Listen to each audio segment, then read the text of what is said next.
Assalamualaikum warahmatullahi wabarakatuh.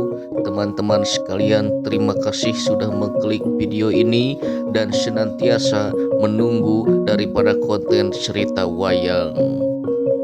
Dan sekarang kita akan melanjutkan daripada kisah yang kemarin tertunda, yaitu tentang Somantri Ngenger.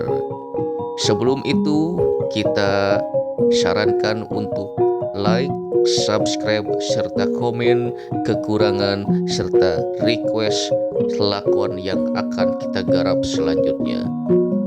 Semoga kalian selalu terhibur dengan konten sederhana kita. Jom kita saksikan ceritanya. Cak.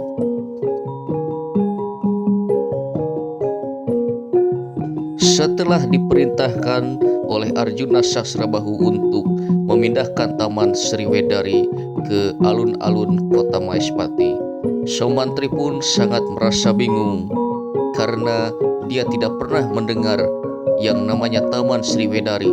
Dia tidak tahu taman itu seperti apa, berada di mana, ataupun cara untuk ke sana dan membawanya ke alun-alun kota tepat sebelum matahari terbit. Lalu ketika sedang berjalan, Somantri pun tiba di sebuah hutan yang sunyi, yang dimana ia mendengar suara-suara seperti suara manusia yang sedang menangis. Lalu Somantri pun mencari di mana sumber suara itu, dan ternyata Somantri sangat terkejut melihat bahwa suara tangis itu adalah adiknya, yaitu Bambang Sokrasana. Ternyata Bambang Sokrasana pun menjelaskan kepada Somantri, ketika Somantri pergi ke negara Maespati, Sokrasana mengikutinya dari belakang dan tersesat di hutan selama berhari-hari. Dia hanya bisa menangis sambil mencari jalan dan menyebut-nyebut nama Somantri. Somantri pun sangat terenyuh dan sangat merasa bersalah kepada adiknya itu. Dan dengan setulus hati, Somantri pun meminta maaf yang sebesar-besarnya kepada Sokrasana. Lalu Sokrasana pun bertanya kepada Somantri, bukannya Somantri sedang mencari pekerjaan di negara Maespati? Apakah sudah mendapatkan pekerjaan? Kenapa bisa kembali lagi? Dan bagaimana keadaannya sekarang? Lalu Somantri pun dengan sedih menceritakan bahwa dia sudah bisa mendapatkan pekerjaan asalkan bisa memenuhi berbagai syarat. Sokrasana pun bertanya apa syarat yang diajukan oleh Prabu Arjuna Sasrabahu.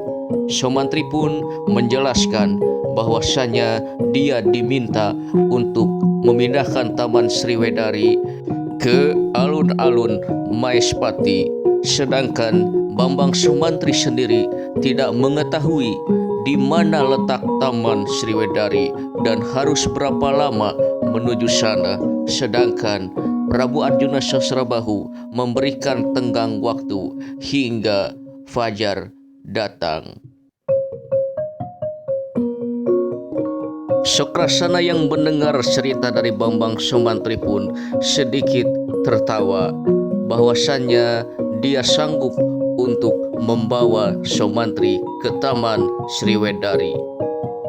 Sedangkan Bambang Somantri yang mendengarnya bahwa Sokrasana tahu di mana letaknya, merasa Bambang Somantri sedang bercanda, sedang mempermainkannya. Namun Sokrasana kembali dengan tegas mengatakan bahwa dia betul-betul tahu di mana letak Taman Sriwedari, yaitu berada di puncak Gunung Untara dan sangat jauh serta memerlukan waktu bertahun-tahun agar sampai ke sana. Namun Bambang Sokrasana mempunyai cara agar bisa sampai ke sana dengan cara singkat tanpa berjalan kaki. Dan dia juga tahu bagaimana cara memindahkan Taman Sriwedari ke alun-alun negara Maespati. Lalu Bambang Sokrasana pun meminta Saumantri untuk mendekat dan memejamkan mata. Saumantri pun tidak punya pilihan lain selain menuruti apa yang dikatakan oleh adiknya Sokrasana. Lalu Sokrasana pun memegang tangan Saumantri dan merapalkan sejumlah mantra. Lalu apa yang terjadi? Saciduhing metu sakecap nyata. Tiba-tiba mereka berdua tiba di sebuah taman yang indah, yang terkenal, yang dimana suasananya sangat tentram, bunga-bunga bermekaran, gunung, bukit hijau, dan burung-burung berkicauan. Saumantri pun tersadar dan ternyata dia tahu bahwa dia sudah sampai di Taman Sriwedari. Saumantri pun tak bisa berkata-kata lagi dan mengucapkan beribu-ribu terima kasih kepada Bambang Sokrasana. Dan Bambang Saumantri pun bertanya bagaimana cara untuk memindahkan Taman Sriwedari ke alun-alun. Lalu Bambang Sokrasana pun dengan santainya bilang bahwasanya dia bisa memindahkan Taman Sriwedari ke sana dalam waktu sekejap saja. Dan dia menyuruh Bambang Saumantri untuk beristirahat sejenak. Biarlah Bambang Sokrasana sendiri yang mengerjakan, dan ketika Taman Sriwedari sudah terpindah dari sana, maka Sokrasana akan membangunkan Bambang Saumantri. Saumantri pun setuju dan lekas beristirahat.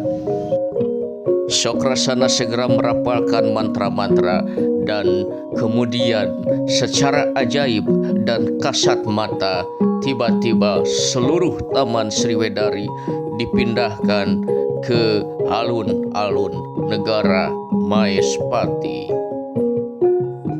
Setelah pekerjaannya selesai, Sokrasana pun lantas membangunkan Bambang Saumantri yang sedang tertidur pulas. Dan ternyata Bambang Saumantri pun sangat terkejut melihat bahwa Taman Sriwedari sudah berpindah ke negara Maespati. Lalu dengan sukacita Bambang Saumantri pun memeluk Sokrasana dengan sangat gembira dan bahagia. Sokrasana pun merasakan kebahagiaan yang hangat dari Bambang Saumantri. Lalu tak lama kemudian semua warga yang ada di ibu kota merasa terkejut bahwa tiba-tiba dalam waktu semalam ada sebuah taman yang muncul di tengah-tengah alun-alun mereka. Dan kabar itu pun sampai kepada raja, yaitu Prabu Arjuna Sasrabahu, yang segera datang ke sana dengan para prajurit, dengan para narpati, dan tentu saja dengan Dewi Citrawati. Bambang Saumantri pun dengan segera mempersiapkan dirinya demi kedatangan Prabu Arjuna Sasrabahu.